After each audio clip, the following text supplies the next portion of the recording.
So let's see here. I'm going to go ahead and start with a little bit of the backdrop.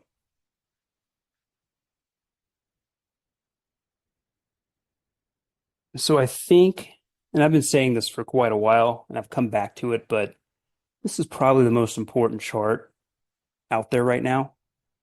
This is TLT. This is the long-dated U.S. government bond ETF.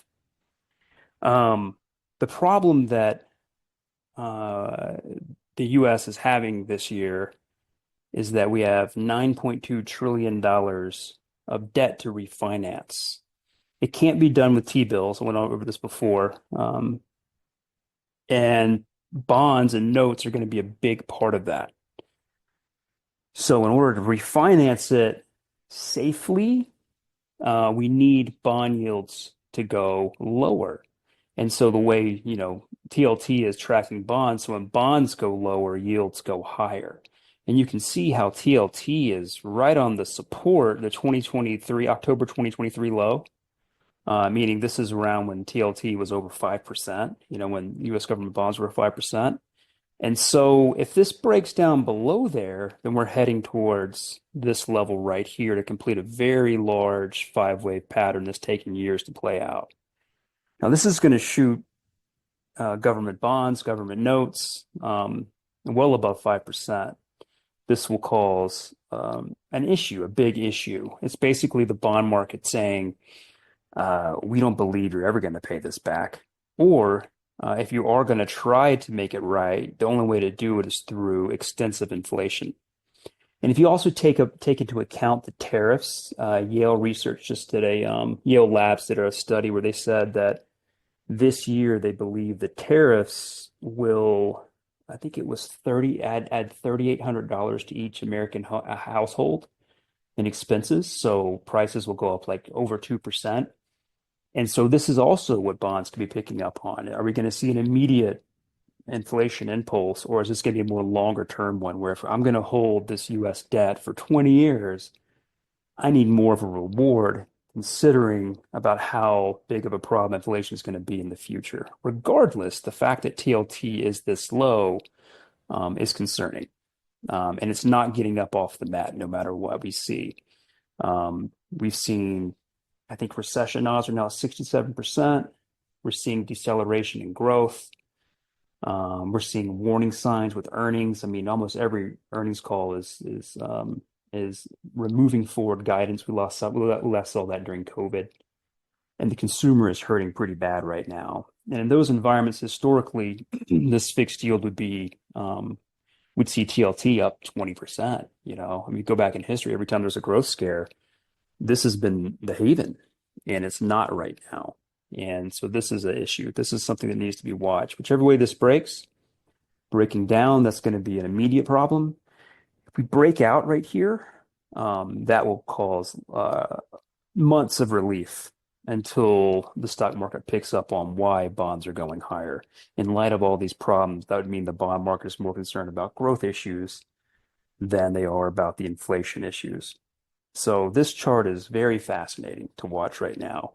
If we do break down right now, that could be signaling that the 30-year correlation between bonds and stocks is breaking right before our eyes.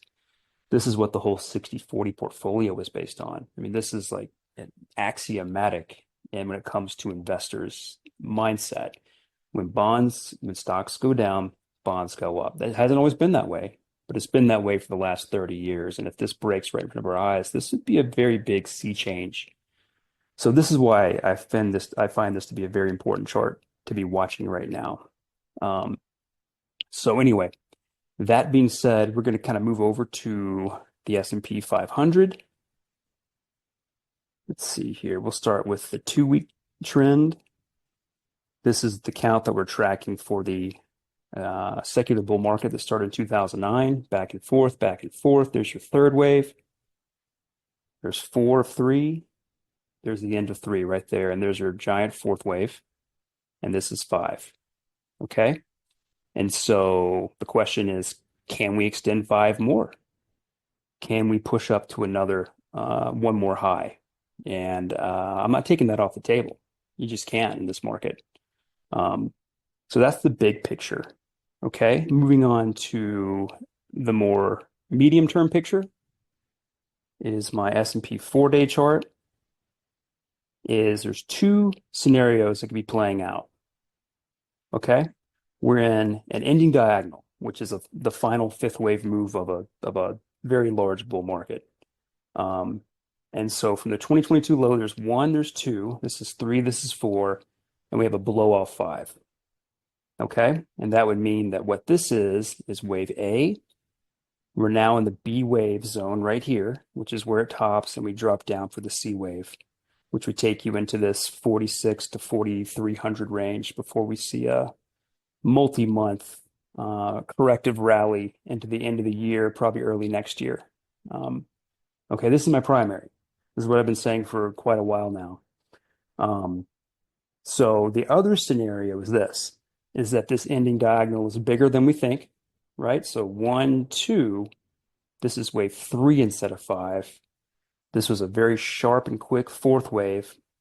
And then we get an A, B, C wave to new highs, which would probably take you somewhere into October.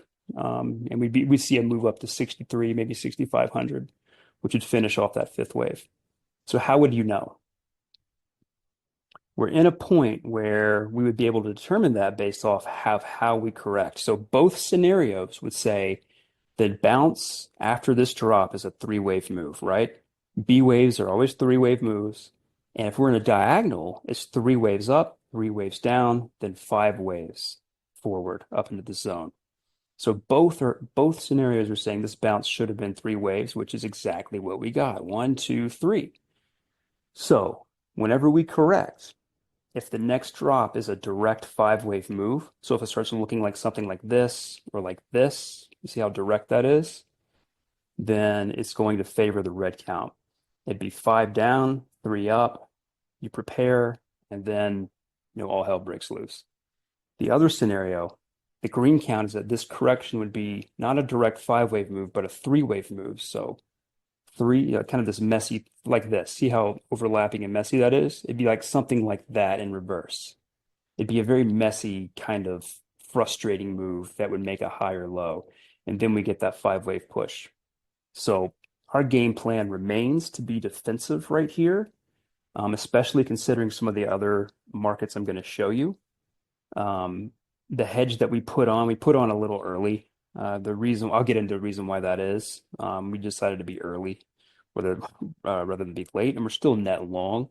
And you might see us add to that hedge going into Monday.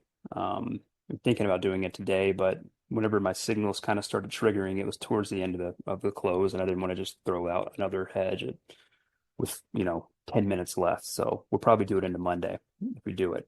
But the next move should be some kind of a correction back into this zone at minimum, okay, back into the 5,100 range, which would be lower than when we put our hedges back on, which is like right around in here, that 54.20 range, okay? So that's basically what we're looking at. If we take a look at the smaller pattern, so now we're looking at this bounce off of the April 7th low, and you can see how overlapping and messy it is. A, B, C, there's your A wave, there's your B wave, and there's your vertical move for C. So this is A, B, C. There's your A wave, another three-wave overlapping move, that's B. And then since then, we've been in the C wave, which is 1, 2, 3, there's 4, and here's 5. You can see the divergences right there.